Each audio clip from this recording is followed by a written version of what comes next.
Hello guys, welcome back to my new video. Guys, আজকে আমরা দেখব এই বক্সগুলো তোমরা কিভাবে কম্পিউটারের মধ্যে কানেক্ট করবে। ঠিক আছে, এই যে এই বক্সগুলোর মধ্যে কানেক্ট করার জন্য রয়েছে অক্স কেবল এবং একটা পাওয়ার দেওয়ার জন্য একটা রয়েছে ইউএসবি কেবল। ঠিক আছে, আর এই যে দুটো বক্স, এই দুটো হচ্ছে কম্পিউটারের জন্য। আজকে আমরা দেখব যে এগুলো তোমরা কম্পিউটারের মধ্যে কীভাবে কানেক্ট করবে। তো চলো ভিডিওটা শুরু করি আজকে।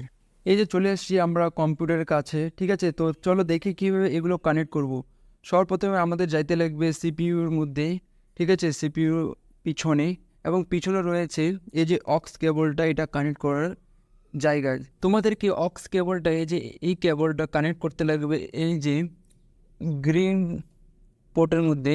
এই যে গ্রিন মুদ্রার মধ্যে কানেক্ট করতে লাগবে। এটা আমরা এখন প্রেস করব হালকা করে এবং এটা কানেক্ট হয়ে যাবে। ঠিক আছে, এবং এই স্পিকারটা পাওয়ার দেওয়ার জন্য এই যে ইউএসবিটা আমরা যে কোনো একটা ইউএসবি কানেক্টরের মধ্যেই কানেক্ট করে দেবো। ঠিক আছে, তো আমি এটার মধ্যে দিলাম, তোমরা যে কোনোর মধ্যে একটার মধ্যে দিতে পারবে। ঠিক আছে, যে কোনো একটার মধ্যে দিলেই হবে।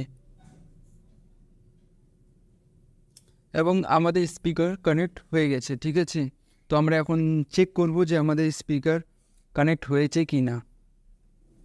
এই যে আমাদের কিবোর্ড, এবং আমরা এখন একটা সং প্লে করব।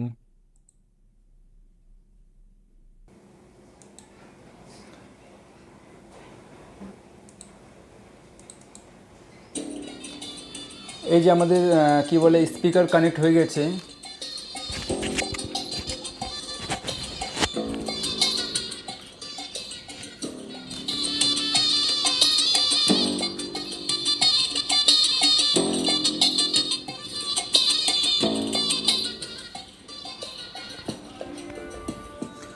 এখান থেকে আমরা ভলিউম ইনক্রিজ করব।